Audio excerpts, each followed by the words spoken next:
The White House says it's stepping up its support for Syrian rebels because the Assad government has crossed President Obama's red line by using chemical weapons against rebel fighters. We've been supporting an opposition. We've been trying to help the opposition, along with our international partners, help the opposition become more cohesive. We've been assisting not only the political opposition, but also the military opposition. So there's a counterweight that can potentially lead to political negotiations. With the evidence of chemical weapons, what we've said is we're going to ramp up that assistance. But new polls show that the American public remains extremely hesitant about direct intervention in Syria's civil war, even after the alleged use of chemical weapons by the Assad regime. In fact, 70% oppose the United States and its allies sending arms and military supplies to anti-government groups in Syria, and just 20% are in favor of foreign intervention. And it's worth noting that public opinion on the issue has changed very little since December of last year.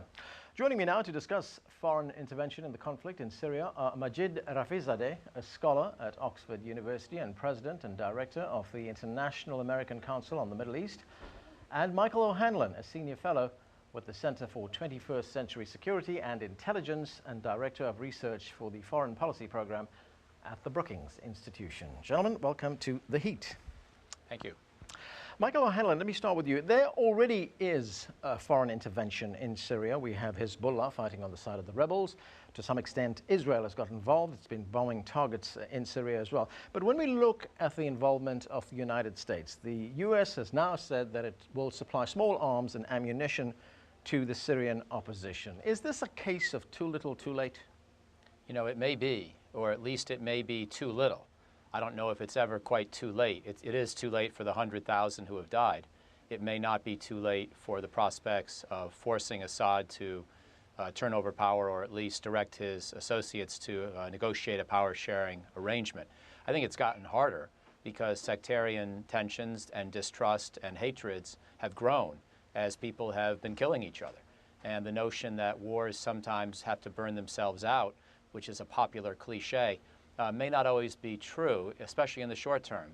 Killing may actually beget more killing as tensions and hatreds intensify. So I do share the worry that we've perhaps missed our best moment to weigh in decisively on behalf of the insurgency. But I'm not sure it's really too late. It just may be harder at this point. Majid, what are the options for the United States and its allies in this civil war?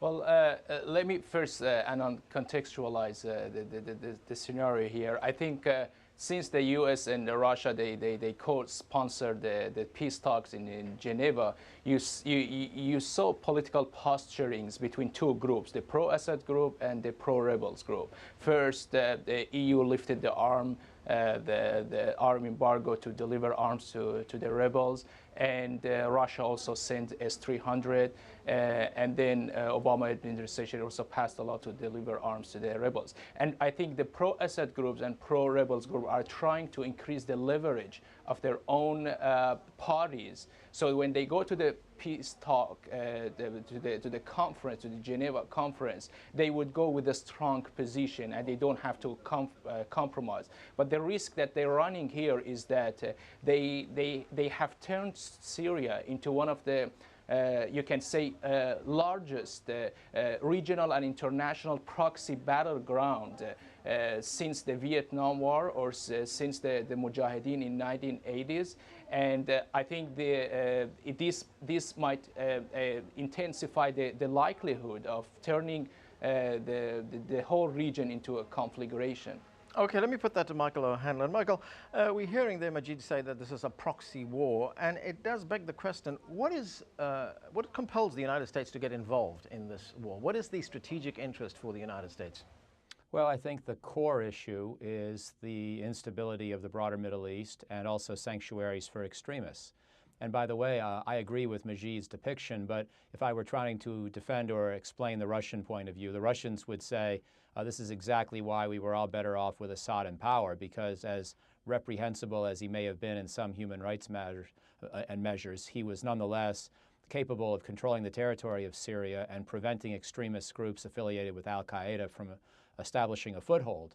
And of course, the al-Nusra group which is one of those al-Qaeda affiliates, is part of the insurgency.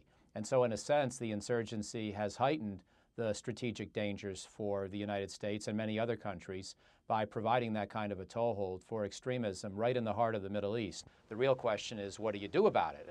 And it's not clear that helping the insurgency will improve the situation if it just leads to a prolonged war in which one of the insurgents is an al-Qaeda affiliate. I do have my own preferred course forward, but I would acknowledge it's a tough call. Okay, Majid, has the situation got beyond the point of a negotiated settlement? You mentioned earlier on the Geneva talks. Has it really got beyond that right now?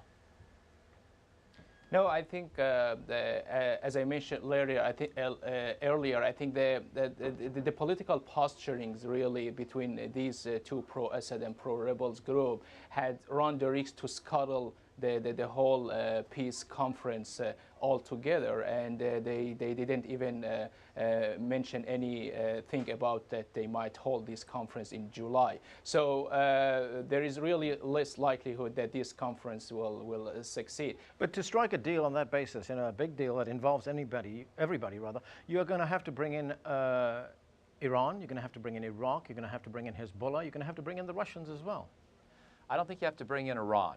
But I agree with the rest of what you said. I think you need to bring in all the principal players, the major international power brokers, as well as the internal groups within Syria. I don't think you need collaboration or cooperation from Iran. Iran would like very much to, I think, sow mayhem in the region and hold on to its one ally. I don't think we can really do business very well with Iran. I'm open to talking to them. I just don't think you're going to get help. But I think the other countries you list, you're correct in pointing out that we're going to need to change the battlefield circumstances enough that they will ultimately see it as in their interest as well to support this kind of a process. Okay, Majid, I'm going to give you the last word. What's the end game here? I mean, putting more weapons in, we've already heard that 93,000 people have been killed in this civil war. Putting more weapons in is going to lead to more people being killed. Right. I think that there was recent statistics shows that around 50% of the casualties are civilians, and the rest are from rebels or the pro-Assad the soldiers. So I think we should understand here that the problem is that the gap between the position that the pro-Assad group are taking, Iran, state actors and non-state actors, and the position that the pro-rebels group in are too big to breach. The one group is asking that Assad stays in power, and then we have transitional government through Assad. But United States, Western allies, and Gulf Arab states saying that Assad has lost his legitimacy and should step down. And so we have really three concentric circles of tensions here going at the same time, domestically, regionally, and internationally. And if we want to tip the balance of power and overthrow, let's say, Assad regime, I don't think light weapon to the rebels can help anything, because Assad has much more advanced weapon. If you want really to militarily change the Assad regime, you have to impose no-fly zone. You have to have a serious military threat against Assad that can help the rebels on the ground to advance, like what we saw in Libya. And when the regime uses any missiles or any jets, the no-fly zone can address all the airspace. So I think if we want to take military actions, these are the important tools that we have to take in order to tip the balance of power inside Syria and overthrow the regime. All right, okay, we're going to have to leave it there. Majid Rafizadeh, Michael O'Hanlon, thanks for joining us. Thank you. Thank you.